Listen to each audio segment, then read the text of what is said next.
From the outside, it looks like you have got it all together. You show up strong, you deliver, you hold everything together, not just for yourself, but sometimes for people around you as well. People see your confidence, they see competence. But what they don't see are the quiet moments where you lie awake, overthinking every decision, questioning every compliment, and wondering if maybe, just maybe, you have overestimated yourself. Think of women like Maya Angelou, who once admitted that every time she published a book, she feared people will discover she was a fraud. Can you believe that? Or Sheryl Sandberg, who has spoken openly about battling self-doubt as a CEO of Facebook. You walk into rooms you once dreamed of being in, and instead of feeling proud, joyful, elated, you feel pressure. Pressure to perform, pressure to prove that you deserve it. And even when people praise you, you smile politely. But somewhere inside, that little voice whispers, what if they find out I'm not as capable as they think? That feeling, that tug of war between who you are and who you think you're supposed to be, that feeling, that's called imposter syndrome. But let me tell you something that can change the way you see yourself forever. Feeling like an imposter doesn't mean you are fake. It means you are in transition, growing into a version that your old confident self hasn't caught up to yet. Confidence doesn't come first, we all know that. Courage does. And that courage, the quiet, trembling kind that keeps showing up anyway, is what makes every one of us unstoppable. Imposter syndrome doesn't appear when you are standing still. It shows up right before a breakthrough, right before something big is about to happen. It's that invisible resistance that appears every time life calls you for a higher platform, a new job, a promotion that you had dreamt of, a business idea that you were thinking about and is about to get into manifestation, a bigger platform you wanted or wished for, and suddenly your mind says, wait, who am I to do this? Michelle Obama described this feeling in her memoir, Becoming. Even at the White House, she wondered if she was good enough. You hit what it feels like a wall, but that wall isn't made of fear or failure. It's made of growth because your mind is wired for safety, not success. It clings to what's familiar, even when familiar means small. So when you start doing something new, something big, when you stretch beyond what you have done before, your brain interprets that as danger. And the voice of imposter syndrome shows up to pull you back into your comfort zone. You think, I have never done this before. Maybe I can't. What if that's exactly the point? You have never done it before because you're becoming the kind of leader who can. That feeling of discomfort is not a sign to stop. It's a sign to keep going. The fear isn't evidence that you are not ready. It's evidence that you are about to evolve. Serena Williams once said she constantly questions herself, especially after every comeback, yet it's that exact discomfort that fuels her dominance. Growth doesn't feel graceful, it feels gritty, but that's where transformation lives. So the next time imposter syndrome whispers, you are not ready, try answering it with, I'm not supposed to feel ready.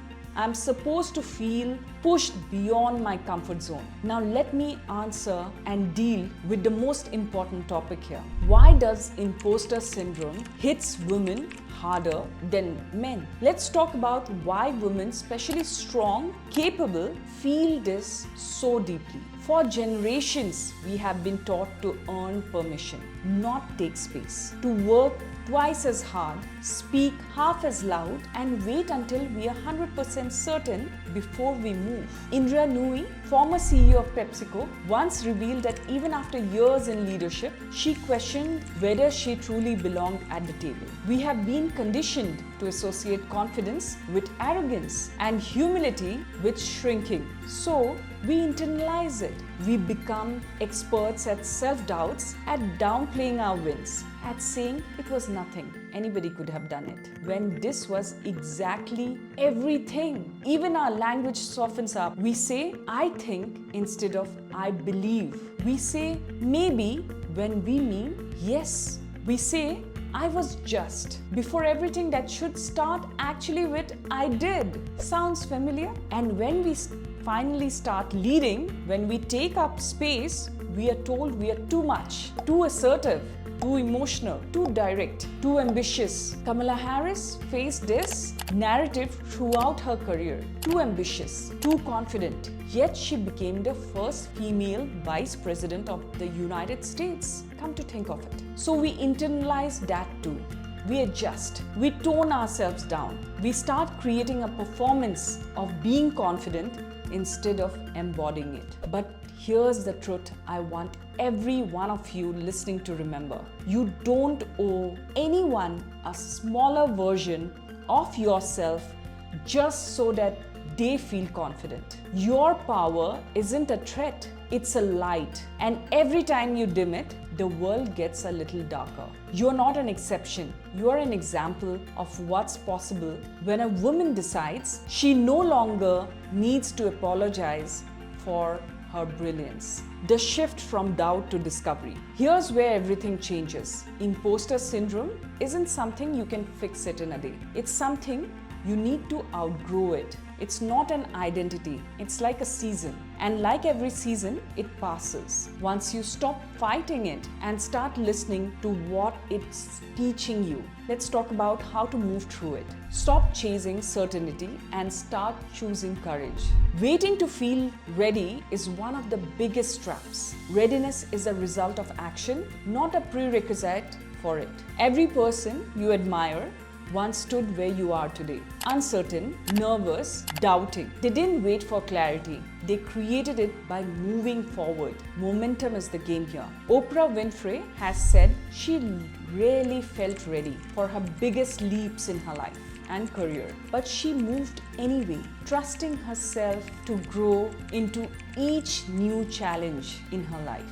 Action builds confidence faster than overthinking ever will. Separate your feelings from your facts. You might feel like you don't belong, but the facts say you earned where you are today. Feelings are valid, but they are not verdicts. When emotions get loud, return to evidence. Ask yourself, what have I actually done to deserve this? And answer truthfully without judgments. You will realize your mind forgot what your work already proved. Time and again, start celebrating evidence. We remember every mistake and forget every win of ours. So start keeping a proof, a message from someone you helped, a project you led, a compliment you missed too quickly.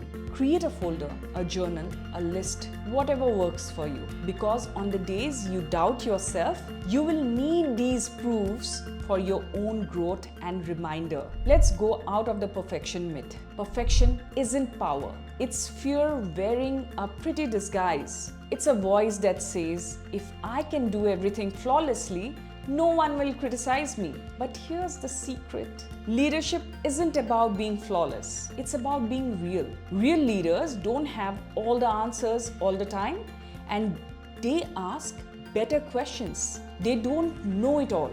They are just brave enough to keep learning publicly. That's how trust is built. Remember, confidence isn't the absence of fear. It's trust built over time. You don't wake up confident one day. You build it moment by moment, decision by decision, by showing up even when your voice shakes. You lead until you feel confident, not the other way around. That's how courage becomes character, a heart movement. There's something sacred about finally realizing you don't have to keep earning your belonging. You can just own it. You've already done the work.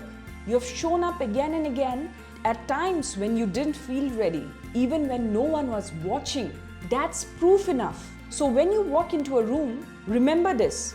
You're not here to prove yourself. You're there to contribute yourself. Your decisions, your thought process, your beliefs. Your presence is your permission. Every time you doubt yourself, pause and whisper. This version of me is exactly who I hope to become years ago. You're living the life you once prayed for.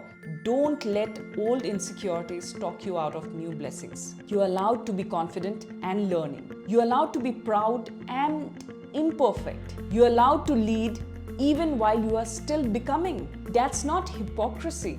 That's humanity. And women who come after you, they're not looking for perfection. They're looking for someone real enough to say, I feel it too, but I keep going anyway. That's leadership. Priyanka Chopra Jonas, reflecting on her journey from small town India to Hollywood, said she still feels out of place sometimes, but she keeps showing up anyway.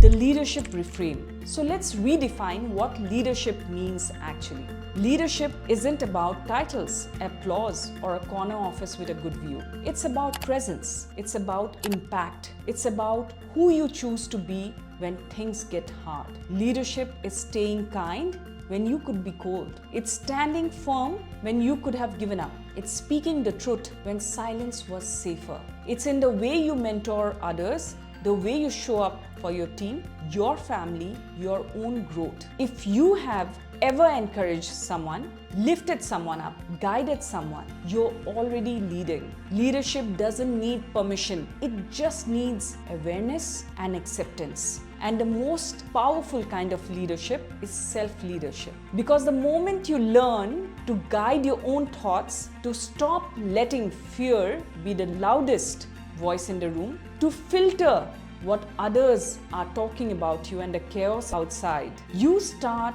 choosing peace over perfection. And people feel that energy, that calm, grounded strength that says, I may not have it all figured out, but I trust myself to figure it out as I go. That's the kind of leader the world needs more of.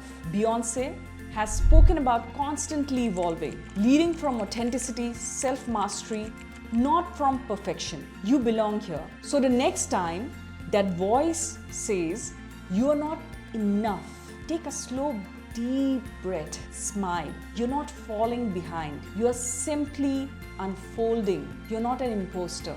You're an evolution in progress. The woman you are becoming will always feel a little bigger than the woman you have been. Don't be scared of this new version. That's how growth feels. Uncomfortable, uncertain, but deeply right. Leadership isn't about waiting for fear to disappear. It's about walking with purpose, even when your legs are shaking and your voice is trembling. You belong in every room you enter, not because you're perfect, but because you are present. And every time you show up with intention and integrity, you remind the world what true leadership looks like. If you have resonated with what I have spoken today, share it with another woman who's questioning her place at this moment. Because when one woman rises in confidence, she gives other women permission to rise. That is inspiring. Hi everyone, I'm Mohsinaa.